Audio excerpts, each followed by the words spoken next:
Hey folks, Dan Frio here with your market update for January 30th, 2025. So here's what we're seeing going on with mortgage rates. They didn't really move and the Federal Reserve didn't move yesterday. So now what data can we look at that might give us an idea where rates are going to go? And why are we so focused in on rates? Because that has the lock-in effect from homebuyers. That's maybe why you're watching this video right now.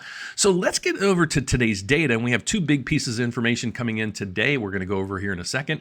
We have the GDP grew at a pace of 2.3%, pace in the fourth quarter, less than expected.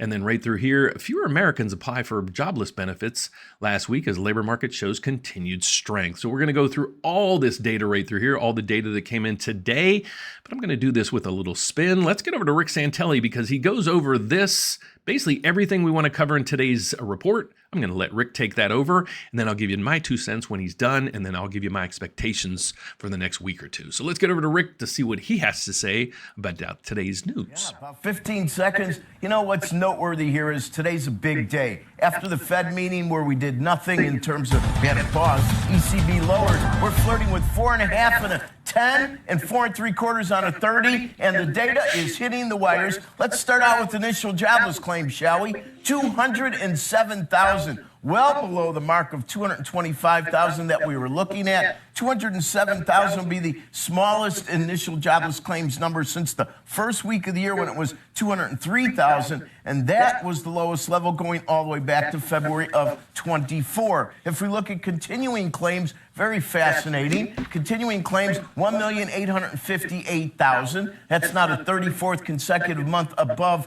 1.8 million. And something has changed. In the rearview mirror, we actually went from 1,899,000 to 1.9 million. Now, this is interesting. We haven't had a 1.9 million handle in 38 months on continuing claims. So this is a big deal.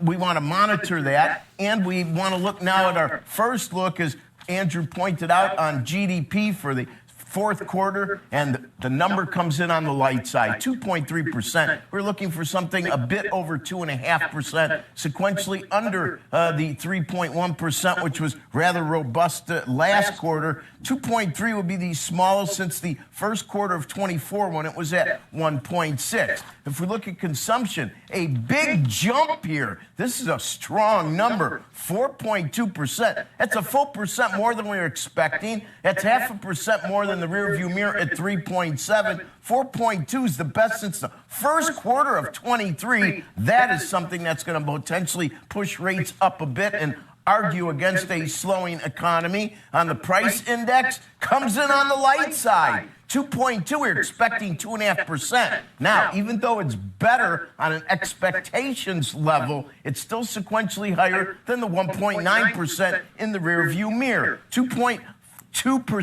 equals the highest level of inflation in this regard since the second quarter of 24. And if we look at the core price index, that comes in at 2.5, exactly as expected. But once again, that's warmer than the rearview mirror at 2.2%. 2.5 would be the warmest, just like our last number there since the second quarter of last year.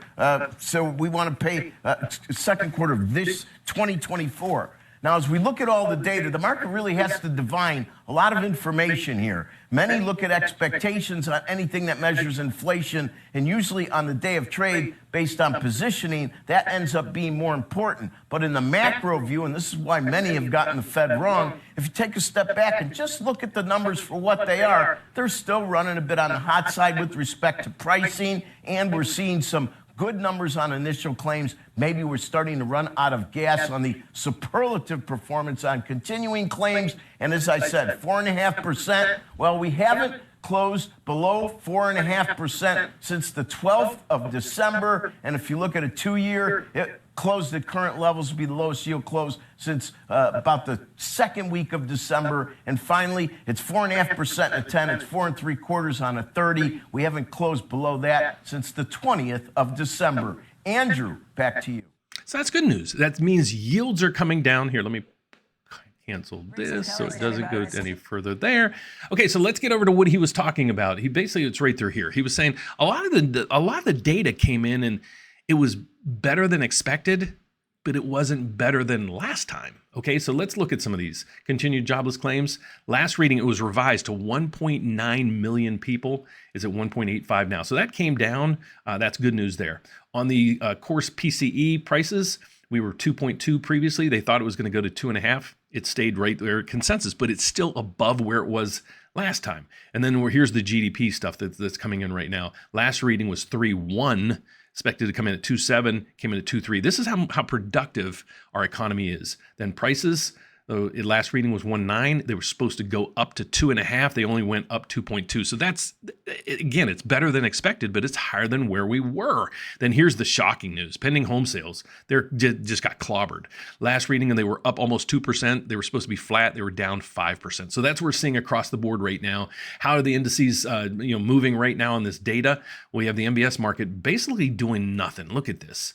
Let's look at a 2-day chart. Right now, the market opened up about 11, and now we're down. We're only up about 5. But let's look at a 2-day chart to see where things are. Here's right where the Federal Reserve announced what they're going to do. And when these prices go down, rates go up. So you could see yesterday, right when the Fed announced they're not going to cut, you had all these banks right through here, just basically yields just plummeted right through there. So yields went up or popped right there once the Federal Reserve announced what they're going to do. And then we rallied back because the data is coming in basically kind of, I'll say, on point to what the markets are expecting at this point. So that's the report for today. Let's get over to see how the indices are doing on the overall broad markets. We have the Dow Jones and the S&P up, NASDAQ down. Well, it's not really down. It's 14.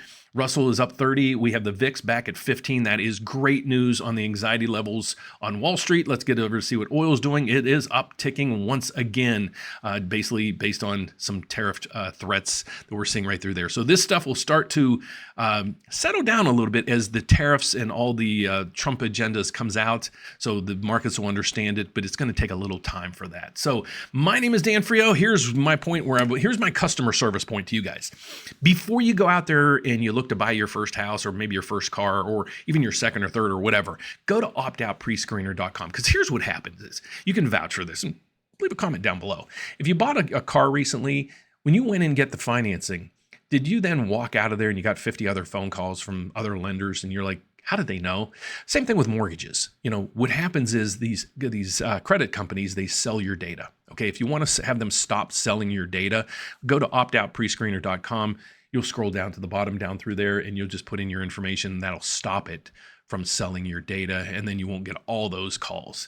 So let's get over to what I do, how I do things. My name is Dan Frio. Like I said, I work at a company that is the largest or the 10th largest mortgage servicer in the entire country. Okay, how does that benefit you? Well, it gives me a federal license and a lot of programs. Here's the unique piece. We're also a mortgage broker. We're set up with over 30 different companies. So I can offer you their programs and their rates. So our slogan is one application, one credit pool. We're going to shop your loan over 30 different lenders. Now, if you have the ability to do this on your own, God bless you. Do it. If you know the mortgage industry and all you're concerned about is the lowest price in the market, well, go for it. But if you need help, basically from application to keys in your hand, we want to partner with you. So what's your first step? We can go right up there and hit the apply now button. We really don't want you to do that. How we'd rather interact with you is schedule a consultation with me, Alan, or David. You can do that right through there. You need to learn about us, and then we need to learn your story. So the other piece of this puzzle is you want to give us a call to jump in front of the line. You can do that as well. Just scroll down to the bottom of our website right through there. You're going to get our 800 number, which is 844-775-5626. Or if you have a question to ask me, please just email it to me at dan@therateupdate.com. Don't leave any questions down below. I really don't answer them down there. There's so many of them. If you have just a comment, go ahead and leave it down there. But if you want to reach out to me personally, just shoot me an email. Make sure you put in your name and phone number. I'll be reaching out to you to answer that question and maybe more that you have. So thanks for watching, folks. God bless. And I hope you have a fantastic day. I'll see you back here at the closing bell. See you then. Bye-bye.